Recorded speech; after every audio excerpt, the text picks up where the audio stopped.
नमस्कार दोस्तों, स्वागत है आपका आप सबके अपने चैनल रास्ता द वे टू हेवन में। आज हम एक बहुत ही गहरे और महत्वपूर्ण विषय पर बात करेंगे जिसे समझकर जीवन को एक नई दिशा दी जा सकती है। वह है अद्वैत वेदांत। ये एक दार्शनिक परंपरा है जो जीवन और ब्रह्म के रहस्यों को समझने में हमारी मदद करती है। तो आइए जानते हैं कुछ बातें अद्वैत वेदांत के बारे में। अद्वैत का अर्थ है अद्वितीयता यानी एकता। इसका मतलब है कि ब्रह्म और आत्मा के बीच कोई भेद नहीं है। हम जो अलग अलग रूपों में दुनिया को देखते हैं वे असल में ब्रह्म का ही रूप है।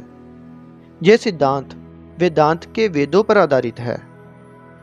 अद्वैत वेदांत की कुछ मुख्य सिद्धांत हैं कि आत्मा और ब्रह्म में कोई अंतर नहीं। ब्रह्म निराकार, निरंजन और अखंड है जो पूरे ब्रह्मांड में व्याप्त है। हर जीव की आत्मा वही ब्रह्म है और हमें आत्मज्ञान प्राप्त करने के बाद ही इस सत्य का एहसास होता है।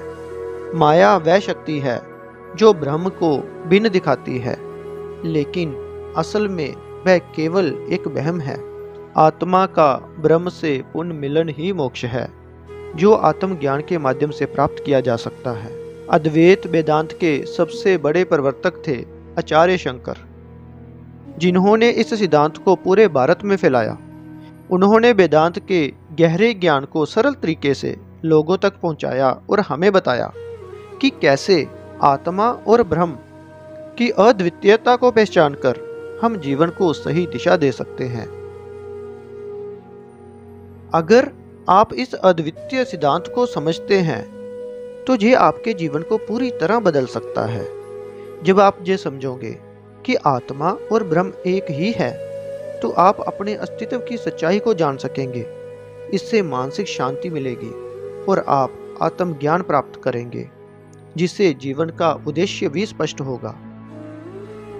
अद्वैत वेदांत को जीवन में उतारने के लिए सबसे पहली चीज है मौन और ध्यान। रोज सुबह कुछ समय के लिए ध्यान करें और अपने अंदर की शांति को महसूस करें। इसके अलावा माया के भ्रम से बचने की कोशिश करें और हर व्यक्ति और वस्तु में ब्रह्म की उपस्थिति को देखें। तो दोस्तों, ये थी अद्वैत वेदांत की संक्षिप्त जानकारी। यदि आप इस दार्शनिक परंपरा को समझकर अपने जीवन को और बेहतर बनाना चाहते हैं तो आज से ही इसकी शुरुआत करें। ध्यान और आत्मज्ञान के माध्यम से आप अपने जीवन को नया अर्थ दे सकते हैं। अधिक जानकारी के लिए हमारे चैनल को सब्सक्राइब करें। साथ ही नीचे कमेंट करके बताइए कि इस विषय पर आपके क्या विचार हैं। धन्यवाद।